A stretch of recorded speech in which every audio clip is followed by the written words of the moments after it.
ಎಲ್ರಿಗೂ ನಮಸ್ಕಾರ. ನಾನು ಆಗುಂಬೆ ನಟರಾಜ್. ನಾನೊಬ್ಬ ಬರಹಗಾರ. ಸುಮಾರು 40 ಪುಸ್ತಕ ಬರೆದು ಬಿಟ್ಟಿದ್ದೀನಿ. ಅದೆಲ್ಲ ಇತಿಹಾಸಕ್ಕೆ ಸಂಬಂಧಪಟ್ಟ ಪುಸ್ತಕಗಳು.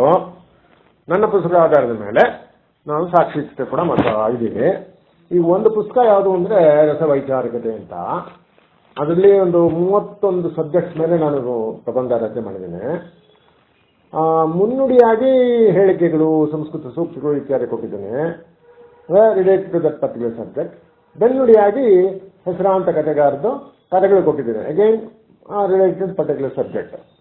3 in 1 ಅಂತ ಕರೀತಾರೆ. ಈಗಾಗಲೇ ಒಂದು 10-12 ವಿಚಾರದ ಮೇಲೆ ಈಗಾಗಲೇ ನಾವು ಸಾಕ್ಷಿತೆ ಮಾಡಿಬಿಟ್ಟಿದ್ದೀವಿ. ಇಂದು ಇನ್ನೊಂದು ಸಬ್ಜೆಕ್ಟು, ಇನ್ನೊಂದು ವಿಚಾರನ ನಾನು ಅದ್ರ ಬಗ್ಗೆ ಮಾತಾಡ್ತಿದ್ದೀನಿ. ಅದು ಯಾವುದು ಅಂದರೆ ಎಲ್ಲರಿಗೂ ಗೊತ್ತಿದೆ, ಅದು ಬಹಳ ಪ್ರಸಿದ್ಧವಾದ ಪದ, ಅದು ಎಲ್ಲರಿಗೂ ಗೊತ್ತೇ ಇದೆ ಅದು ವಿಷಯ. ಆದರೆ ಅದ್ರ ವಿವರಣೆ ಕೊಡೋದು ಮಾತ್ರ ಬಹಳ ಕಷ್ಟ ಇದೆ. ಅದು ನೋಡೋಣ, ಅದ್ರ ಬಗ್ಗೆ ಆದಷ್ಟು ನಾವು ಮಾತಾಡೋಣ ಇವತ್ತು. ಯಾವುದು ಅಂದರೆ ಸತ್ಯ, ಟ್ರೂತ್ ಅಂತ.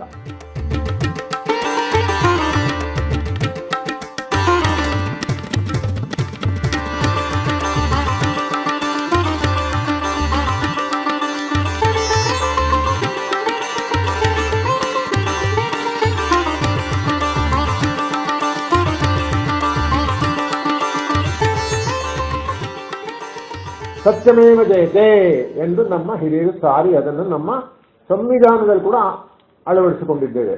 ಸತ್ಯಕ್ಕೆ ಜಯವಾಗಲಿ ಎಂಬುದೇ ನಮ್ಮ ಧ್ಯೇಯ.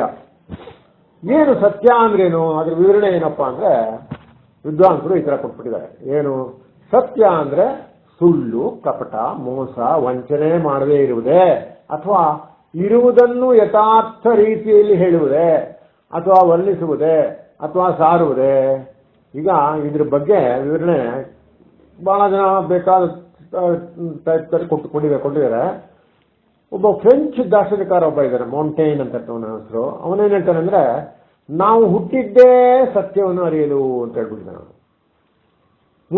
ಮುಂದೆ ಅವನು ಇನ್ನೊಂದು ಹೇಳ್ಬಿಟ್ಟಿದ್ದಾನೆ, ಏನಪ್ಪಾ ಅಂದ್ರೆ ಸತ್ಯದಲ್ಲಿ ಮಹಾಶಕ್ತಿಯಲ್ಲಿ ಅಡಗಿದೆ, ಮಹಾಶಕ್ತಿಯಲ್ಲಿ ಅಡಗಿದೆ. ಅಂದ್ರೆ ಸತ್ಯವೇ ದೇವರು, ದೇವರೇ ಸತ್ಯ ಎಂದು ಸಾರ್ಬಿಟ್ಟ. ಅದನ್ನೇ ನಮ್ಮ ಮಹಾತ್ಮ ಗಾಂಧಿ ಕೂಡ ಅದನ್ನೇ ಹೇಳಿದರು. Truth is god and god is truth ಅಂತ ಅವರು ಪರಿಪಾಲನೆ ಮಾಡ್ಬಿಟ್ಟು ಅದನ್ನ ಕೊನೆ ತನಕ ಅವರು ಅದನ್ನೇ ಹೇಳ್ಕೊಂಡೇ ಹೊರಟ್ರು. ಸೊ ಸತ್ಯವನ್ನು ಹುಡುಕಲು ಹೋದ್ರೆ ದೇವರನ್ನು ಕಾಣಲು ಹೋದಂತೆ, ದೇವರನ್ನು ಸಾಕ್ಷಾತ್ಕರಿಸಲು ಪ್ರಯತ್ನಿಸಿದರೆ ಸತ್ಯ ಶೋಧನೆ ಮಾಡಿದಂತೆ. ಈಗ ಈ ಸತ್ಯ ಶೋಧನೆ ಒಂದು ಕಣ್ಣು ಮುಚ್ಚಾದ ಆಟ ಆಗ್ಬಿಟ್ಟಿದಲ್ವಾ.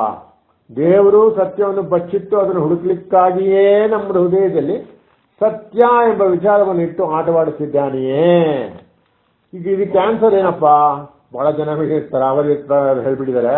ಇವರೊಬ್ಬ ಜರ್ಮನ್ ಒಬ್ಬ ಇದ್ದಾನೆ, ಲೆಸ್ಸಿಂಗ್ ಅಂತ ಹೇಳಿ, ಅವನೇನು ಹೇಳಿದಾನೆ ಅಂದ್ರೆ ಬಹಳ ಆಕರ್ಷಕವಾಗಿ ಹೇಳ್ಬಿಟ್ಟಿದ್ದಾನೆ ಅವನು. ಏನಪ್ಪಾ ಅಂದ್ರೆ ಮನುಷ್ಯನ ನಿಜವಾದ ಮೌಲ್ಯ ಅವನು ಸತ್ಯವನ್ನು ಪಡೆದುಕೊಳ್ಳುವುದರಲ್ಲಿಲ್ಲ, ಆದರೆ ಅದರ ನಿರಂತರ ಶೋಧನೆಯಲ್ಲಿದೆ. ಮನುಷ್ಯನ ಸರ್ವತೋಮುಖ ಅಭಿವೃದ್ಧಿಯ ಗಳಿಕೆಯಲ್ಲಿ ಸತ್ಯ ಶೋಧನೆಯ ಪಾತ್ರ ಬಹಳ ಹಿರಿದಾಗಿದೆ ಎಂದುಬಿಟ್ಟಿದ್ದಾನೆ. ಸೊ ಮನುಷ್ಯ ತಾನು ನಡೆದು ಬಂದ ದಾರಿಯಲ್ಲಿ ಸತ್ಯದ ಶೋಧನೆಯಲ್ಲಿ ನಿರಂತರವಾಗಿ ತನ್ನನ್ನು ತಾನೇ ತೊಡಗಿಸಿಕೊಂಡಿರುವುದನ್ನು ನೋಡಿದಾಗ ನಮಗೆ ಅರಿವಾಗುವುದು, ದಾರಿ ಸುಗಮವಾಗಿಲ್ಲದಿದ್ದರೂ ಸತ್ಯದ ಬೆನ್ನು ಹತ್ತಿ ಪ್ರಯತ್ನಿಸುತ್ತಿರುವುದು ಅದು ನಿಜ. ಅದು ಯಾವುದೇ ಕ್ಷೇತ್ರದಲ್ಲಿರ್ಬೋದು, ವಿಜ್ಞಾನ ಆಗಲಿ, ಕಲೆ ಆಗಲಿ, ಸಾಹಿತ್ಯ ಆಗಲಿ, ಕ್ರೀಡೆ ಆಗಲಿ, ಮನುಷ್ಯನ ಸತ್ಯ ಶೋಧನಾ ಕಾರ್ಯ ಎಡಬಿಡದೆ ಸಾಗಿದೆ. ಈಗ ನಮ್ಮ ಋಗ್ವೇದ ಇದೆಯಲ್ಲ, ಅದು ಸತ್ಯದ ಬಗ್ಗೆ ಏನ್ ಸಾರಿದೆ, ಅದು ಕೂಡ ಅದೇ ಸತ್ಯದ ಬಗ್ಗೆ ಹೇಳ್ಬಿಟ್ಟಿದೆ, ಅದು ಆಳ ಹೇಳ್ಬಿಟ್ಟಿದೆ. ಅದು ಯಾವುದು ಸತ್ಯ ಎಂದು ನಂಬಿದ ಮನುಷ್ಯ ಅದು ಮಿಥ್ಯವಾಗುವ ಸಾಧ್ಯತೆಯನ್ನು ನಾವು ಕಾಣಬಹುದು. ವಿಜ್ಞಾನ ಕ್ಷೇತ್ರದಲ್ಲಿ ಹಲವಾರು ಉದಾಹರಣೆ ನಾವು ಓದಿದ್ದೇವೆ. ಭೂಮಿ ಚಪ್ಪಟೆ ಅಂತ ಹೇಳಿದವರಿಗೆ ಸತ್ಯ ಗೊತ್ತಾಗಿದೆ, ಅದು ಚಪ್ಪಟೆ ಅಲ್ಲ ಅಂತ. ಸೊ ಈ ತರ ಈ ಹೋಲಿಕೆ ವಿಷಯ ಬಂದಾಗ ಪ್ರಮಾಣ, ಮಾನದಂಡ, ಸತ್ಯವನ್ನು ವಿಶ್ಲೇಷಿಸುವಾಗ ಎರುವಿಗೆ ಬರುತ್ತದೆ ಎನ್ನಲಾಗಿದೆ. ಅದರಲ್ಲಿ ಶಿಕ್ಷಣ ಕ್ಷೇತ್ರದಲ್ಲಿ ಇದು ಬಹಳ ಉಪಯೋಗಿ ಅಂತ ಹೇಳ್ತಾರೆ. ಸತ್ಯದ ಅನ್ವೇಷಣೆಯಲ್ಲಿ ಯಾವುದು ಸರಿ, ಯಾವುದು ತಪ್ಪು, ಯಾರ ಹೇಳಿಕೆ, ಯಾರ ನಂಬಿಕೆ ಸರಿ ಮತ್ತು ತಪ್ಪು ಇವುಗಳನ್ನು ಪರಿಶೋಧಿಸುವಾಗ ಪ್ರಮಾಣ ಅಥವಾ ಮಾನದಂಡದ ಪ್ರಯೋಗ ಮಾಡಲಾಗುತ್ತದೆ. ಉನ್ನತ ಮಾನದಂಡಗಳಿಂದ ಸತ್ಯಾಸತ್ಯಗಳನ್ನು ಅಳೆಯಬಹುದು. ಉನ್ನತ ಮಾನದಂಡ ಅಳೆಯುವುದಾದರೆ ಹೇಗೆ? ಅದು ಉತ್ತಮ ಶಿಕ್ಷಣದಿಂದ ದೊರೆಯುತ್ತದೆ, ಉತ್ತಮ ಜೀವನ ಮೌಲ್ಯಗಳಿಂದ ಬರುತ್ತದೆ, ಉತ್ತಮ ಸಂಸ್ಕೃತಿಯಿಂದ ದೊರೆಯುತ್ತದೆ, ಉತ್ತಮ ಸಂಸ್ಕಾರದಿಂದ ದೊರೆಯುತ್ತದೆ. ಇವೆಲ್ಲವನ್ನೂ ದೊರಕಿಸಿಕೊಳ್ಳಬೇಕಾದರೆ ಸತ್ಯ ಶೋಧನೆಯೇ ಆಧಾರ. ಸತ್ಯ ಶೋಧನೆಯಿಂದಲೇ ಉತ್ತಮ ಮೌಲ್ಯ, ಸಂಸ್ಕೃತಿ, ಸಂಸ್ಕಾರ ಪಡೆಯಲು ಸಾಧ್ಯವಾಗಿದೆ. ಪ್ರಪಂಚದ ಎಲ್ಲಾ ವಿಷಯಗಳಿಗಿಂತ ವಿಜ್ಞಾನ, ಸಾಹಿತ್ಯ, ಕಲೆ ಇವೆಲ್ಲಕ್ಕಿಂತಲೂ ನಮ್ಮ ಆತ್ಮ ಪರಿಶೋಧನೆ ಬಹಳ ಮುಖ್ಯ ಎಂದು ಹೇಳ್ತಾರೆ ಸಂತರು, ಜ್ಞಾನಿಗಳು. ಮನುಷ್ಯನಿಗೆ ಸುಖ ಮುಖ್ಯ.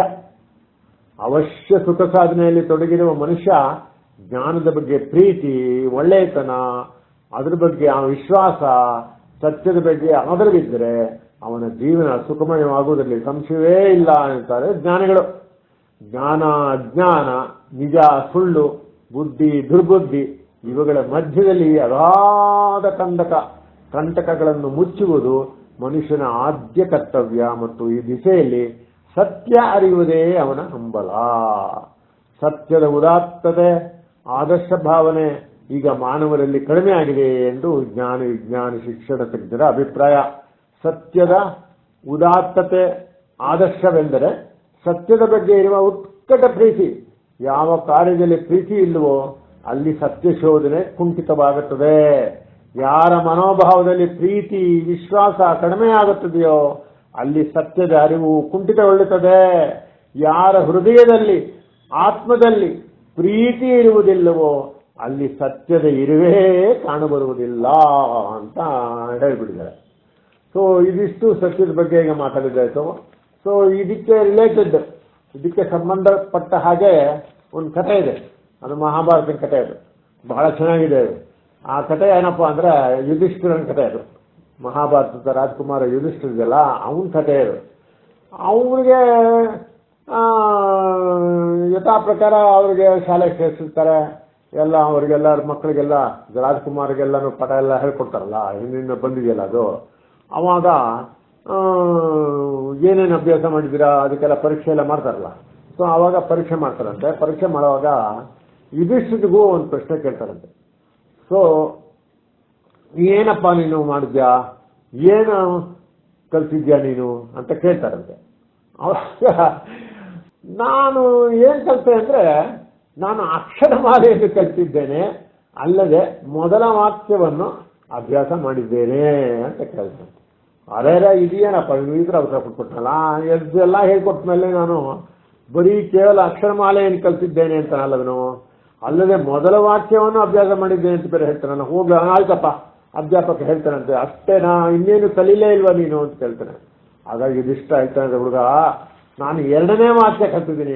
ಅಧ್ಯಾಪಕನಿಗೆ ಸಿಕ್ಕಾಪಟ್ಟೆ ಕೋಪ ಬಂದ್ಬಿಡ್ತಂತೆ. ಇನ್ನೇನು ವಿಚಿತ್ರ ಮಾತಾಡ್ತಾನೆ ಇವನು, ನೀನು ಓದಿದ್ದೇನೆ, ನಾನು ಹೇಳ್ಕೊಟ್ಟಿದ್ದೇನೆ ಅಂತಂದ್ರೆ ಇದು ನಾನು ಮೊದಲನೇ ವಾಕ್ಯ ಕಲ್ತಿದ್ದೀನಿ, ಎರಡನೇ ವಾಕ್ಯ ಕಲ್ತಿದ್ದೀನಿ, ಏನಿದ ಬಹಳ ಬೇಸರ ಆಗೋಯ್ತಂತ ಅವನಿಗೆ. ಸರಿ ಅವನೇನ್ ಮಾಡ್ತಾನೆ, ಕೋಪ ಬೇರೆ ಬಂದ್ಬಿಡ್ತು ಅವನಿಗೆ. ಹುಡುಗನಿಗೆ ಏನೋ ಇಷ್ಟೆಲ್ಲ ಹೇಳ್ಕೊಟ್ಟದ ಮೇಲೆ ಕೂಡ ಸರಿಯಾಗಿ ಉತ್ತರ ಕೊಡಿದ್ರೆ ಯಾರಿಗೆ ತಾನೇ ಕೋಪ ಬರಲ್ಲ. ಸರಿ ಅಧ್ಯಾಪಕರಿಗೆ ಭಯಂಕರ ಕೋಪ ಬರ್ತದಂತೆ. ಕೋಲ್ ಇಟ್ಕೊಂಡು ಅವನಿಗೆ ಹುಡುಗನಿಗೆ ಹೊಡಿತಾನಂತೆ, ದಬ ದಬ ದಬ ದಬ ಹೇಳ್ತಾನಂತೆ. ಆದ್ರೆ ಕೋಲ್ ಮುರಿದ್ರೂ ಕೂಡ ಬಾಲಕನ ಮೇಲೆ ಅದು ಏನು ಪರಿಣಾಮ ಬೀರಲಿಲ್ಲ. ಅವನು ಗಂಭೀರವಾಗೇ ಇದ್ದಂತೆ. ಎಷ್ಟಾದ್ರೂ ರಾಜ್ಕುಮಾರ ಅಲ್ಲ, ಗಂಭೀರವಾಗೇ ಇದ್ದಂತೆ, ಗೆಲುವಾಗಿದ್ದಂತೆ. ಅವನ ಸುಂದರ ಮುಖದಲ್ಲಿ ಕೋಪ, ಆತಂಕ, ಭಯ, ದುಃಖಗಳು ಯಾವ ಛಾಯ ಕಾಣಲಿಲ್ಲಂತೆ. ಅಂಥ ಹುಡುಗ ನೋಡುತ್ತಲೇ ಅಧ್ಯಾಪಕನಿಗೆ ಆಶ್ಚರ್ಯ ಆಯ್ತಂತೆ. ಇದೇನಪ್ಪ ಇದು, ನಾನು ಇಷ್ಟು ಹೊಡಿದ್ದೀನಿ, ಇಷ್ಟು ಮಾಡಿದ್ದೀನಿ, ಏನು ಅಲ್ಲಿಲ್ಲ, ಕರೀಲಿಲ್ಲ, ಕಿಸ್ಲಿಲ್ಲ, ಗಲಾಟೆ ಮಾಡಲಿಲ್ಲ, ಸುಮ್ಮನೆ ಇದ್ದಾನಲ್ಲ, ವಿರೋಧ ಕೂಡ ಮಾಡಲಿಲ್ಲ, ಇದು ಸುಮ್ಮನೆ ಏನಿದು. ಅವನಿಗೆ ಹೆದರಿಕೆ ಆಯ್ತಂತೆ. ನಾನು ನನ್ನ ಮೇಲೆ ಏನಾದ್ರು ಹೋಗ್ಬಿಟ್ಟು ಹೇಳ್ಬಿಟ್ರೆ ನನ್ನ ಕೆಲಸಕ್ಕೆ ಕುಂದು ಬಂದ್ಬಿಡ್ತೇವೆ, ನನಗೆ ಡಿಪಾರ್ ಮಾಡ್ಬಿಡ್ತಾರೆ ಇದ್ದಾನೆ. ಆವಾಗ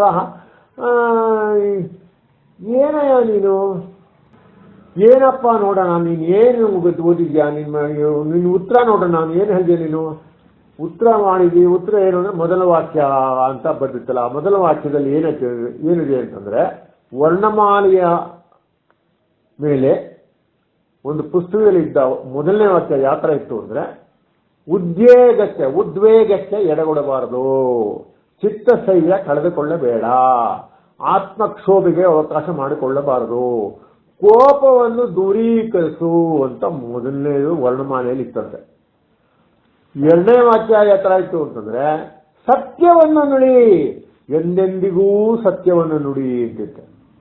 ಈ ಎರಡು ವಾಕ್ಯ ಅವನು ಓದ್ಬಿಟ್ಟಿರ್ತಾನೆ ಚೆನ್ನಾಗಿ ಬಾಲ್ಕ. ಅವಾಗ ಇವನು ಶಿಕ್ಷಕರಿಗೆ ಆಶ್ಚರ್ಯ ಆಗ್ಬಿಡ್ತಂತೆ, ಅಧ್ಯಾಪಕರಿಗೆ. ಅದೇ ಏನಪ್ಪ ಇದು ಏನು ಅರ್ಥ ನನಗೆ ಅರ್ಥ ಆಗದ ಕೆಲಸ ಇವನು ಮಾಡ್ಕೊಂಡ್ಬಿಟ್ಟಿದ್ದಾನಲ್ಲ, ಏನು ಈ ಥರ ಉದ್ವೇಗಕ್ಕೆ ಎಡೆ ಕೊಡಬಾರದು, ಚಿತ್ತಸಹ್ಯ ಕಳೆದುಕೊಳ್ಳಬೇಡ, ಕೋಪವನ್ನು ದೂರೀಕರಿಸು ಅಂತೆಲ್ಲ ಇದೆಲ್ಲ ಅದೆಲ್ಲ ಓದ್ತಾನಂತೆ, ತಾನು ಕೂಡ ಓದ್ತಾನಂತೆ. ಅವಾಗ ಎಂದಿಗೂ ಕೋಪಿಸಿಕೊಳ್ಳಬೇಡ ಅಂತ ಪುಸ್ತಕದಲ್ಲಿ ಇನ್ನೊಂದು ಕಡೆ ಇತ್ತಲ್ಲ, ಅದು ಅವನು ಸಾಕ್ಷಾತ್ಕಾರ ಮಾಡಿಬಿಟ್ಟಿದ್ದ. ಆ ಮುಗ್ಧ ಬಾಲಕನ ಮುಖ ರಾಜ್ಕುಮಾರ್ ಅಂತರ ಶಾಂತ ಪ್ರಸನ್ನ ಸೃಷ್ಟ ಸುಂದರ ಮುಖವು ಎಂದಿಗೂ ಕೋಪಿಸಿಕೊಳ್ಳಬೇಡ ಎಂದು ವಾಕ್ಯದ ಅರ್ಥವನ್ನು ಅಧ್ಯಾಪಕನಿಗೆ ಮನದಟ್ಟು ಮಾಡಿಕೊಟ್ಟಿದ್ದಂತೆ. ಮೊದಲನೇ ವಾಕ್ಯದ ತಾತ್ಪರ್ಯನು ತುದಿ ನಾಲಿಗೆಯಲ್ಲಿಟ್ಟುಕೊಂಡು ತಪ್ಪು ಮಾಡಿದ್ದ ಅಧ್ಯಾಪಕನಿಗೆ ಗಿಣಿಯಂತೆ ಆ ವಾಕ್ಯವನ್ನು ಹೇಳುವುದಷ್ಟೇ ಅಲ್ಲ, ಅದನ್ನು ಅನುಭವಿಸಬಹುದು, ಕಾರ್ಯರೂಪಕ್ಕೆ ತರಬಹುದು ಎಂಬುದು ಆಗ ತಿಳಿಯಿತಂತೆ. ಅಲ್ಲದೆ ತನ್ನ ತಿಳಿವಳಿಕೆಯ ಮಿತಿಯೂ ಅವನಿಗೆ ಅರಿವಾಯ್ತಂತೆ. ಅವನಿಗೆ ಅಧ್ಯಾಪಕನಿಗೆ ಸಿಕ್ಕಾಪಟ್ಟೆ ಬೇಜಾರಾಗ್ಬಿಟ್ಟಂತೆ, ನಾಚಿಕೆ ಆಗ್ಬಿಟ್ಟಂತೆ. ಛೇ ನಾನೆಂತಹ ಅಧ್ಯಾಪಕ, ನಾನೇ ಕಲೀಲಿಲ್ಲ, ಮೊದಲನೇ ವಾಕ್ಯವನ್ನು ನಾನೇ ಕಲೀಲಿಲ್ಲ. ಬಾಲಕನೊಬ್ಬ ಅದನ್ನು ನಿಜವಾಗಿ ಕಲಿತಿದ್ದ. ಬಾಲಕನ ದೃಷ್ಟಿಯಲ್ಲಿ ಕಲಿಕೆ ಅಂದ್ರೆ ಬಾಯಿಪಾಠ ಮಾಡುವುದಲ್ಲ, ಕಲಿಯುವುದು ಎಂದ್ರೆ ಆಚರಿಸುವುದು, ಕಾರ್ಯರೂಪಕ್ಕೆ ತರುವುದು, ಸಾಕ್ಷಾತ್ಕರಿಸಿಕೊಳ್ಳುವುದು, ಅನುಭವಿಸುವುದು, ಅದರೊಡನೆ ಒಂದಾಗುವುದು ಎಂದ ಅರ್ಥ ಆಗುತ್ತದೆ. ಕಲಿಕೆಯ ಅರ್ಥವನ್ನು ಗ್ರಹಿಸುತ್ತಿದ್ದಂತೆಯೇ ಅಧ್ಯಾಪಕನ ಕೈಯಿಂದ ಕೋಲು ಜಾರಿತು, ಅವನ ಹೃದಯ ಕರಗಿತು, ಬಾಲಕನನ್ನು ಬಾಚಿ ತಬ್ಬಿಕೊಂಡು ಅವನ ಶಿರಸ್ಸನ್ನು ಅಗ್ರಾಣಿಸಿದಂತೆ. ಅಂತೆ ತನ್ನ ಅಜ್ಞಾನವನ್ನು ಪ್ರಾಯೋಗಿಕ ಜ್ಞಾನವಿಲ್ಲದಿರುವುದನ್ನು ನೆನೆಸಿಕೊಂಡು ಲಜ್ಜಾಭರಿತನಾದಂತೆ. ಅವನು ಬಾಲಕನ ಬೆಂತಟ್ಟಿ ನುಡಿದಂತೆ, ಅಪ್ಪ ರಾಜಕುಮಾರ, ಒಂದು ವಾಕ್ಯವನ್ನಾದರೂ ಪೂರ್ಣವಾಗಿ ಕಲಿತಿರುವ ನಿನ್ನನ್ನು ಅಭಿನಂದಿಸುತ್ತೇನೆ. ನನಗೆ ಒಂದು ವಾಕ್ಯದ ಅರಿವೂ ಆಗಿಲ್ಲ. ನಾನು ಕೋಪಿಸಿಕೊಳ್ಳುತ್ತೇನೆ ಮತ್ತು ಚಿತ್ತಶಾಂತಿಯನ್ನು ಕಳೆದುಕೊಳ್ಳುತ್ತೇನೆ. ಮಗು, ನನ್ನಲ್ಲಿ ಕಲಿಕರವಿರಲಿ, ನನಗಿಂತ ನೀನು ಹೆಚ್ಚು ಕಲಿತವನಾಗಿದ್ದೀಯಾ ಅಂತ ಹೇಳ್ಬಿಡ್ತಾನಂತೆ. ಆಗ ಬಾಲಕ ಉತ್ತರ ಕೊಡ್ತಾನಂತೆ, ಶಿಕ್ಷಕರೇ, ನಾನು ಈ ವಾಕ್ಯವನ್ನು ಸಮಗ್ರವಾಗಿ ಕಲಿತಿಲ್ಲ. ನೀವು ನನಗೆ ಏಟ್ ಹೊಡಿತಿದ್ದಾಗ, ನನಗೆ ಏಟ್ ತಿನ್ನುತ್ತಿದ್ದಾಗ ನನ್ನ ಹೃದಯದಲ್ಲಿ ಕೋಪದ ಗುರುತುಗಳು ಕಾಣಿಸಿಕೊಂಡವು, ತಿರಸ್ಕಾರವು ಅಡಗಿತ್ತು.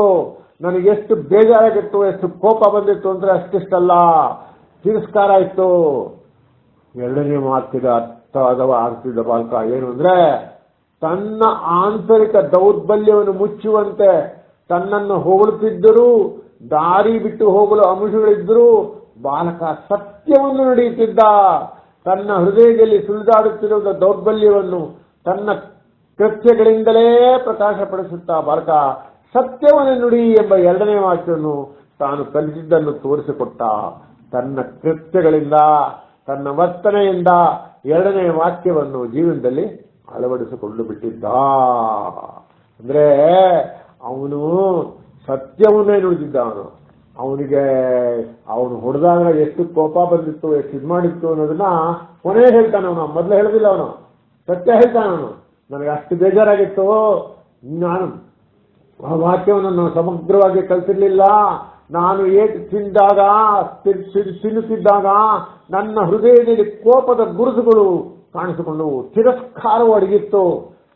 ನಾನು ಶಾಂತವಾಗಿದ್ದೆ ಅಂತ ನಮಗೆ ಅನಿಸಿರ್ಬೋದು, ಆದರೆ ಸತ್ಯ ಅದಲ್ಲ. ಸತ್ಯ ನನ್ನ ಮನಸ್ಸಲ್ಲಿ ಆ ಥರ ಇತ್ತು, ಕೋಪದ ಗುರುತುಗಳಿದ್ದು, ತಿರಸ್ಕಾರವು ಅಡಗಿತ್ತು. ಇದು ಸತ್ಯ ಅಂತ ಹೇಳ್ತಾನೆ.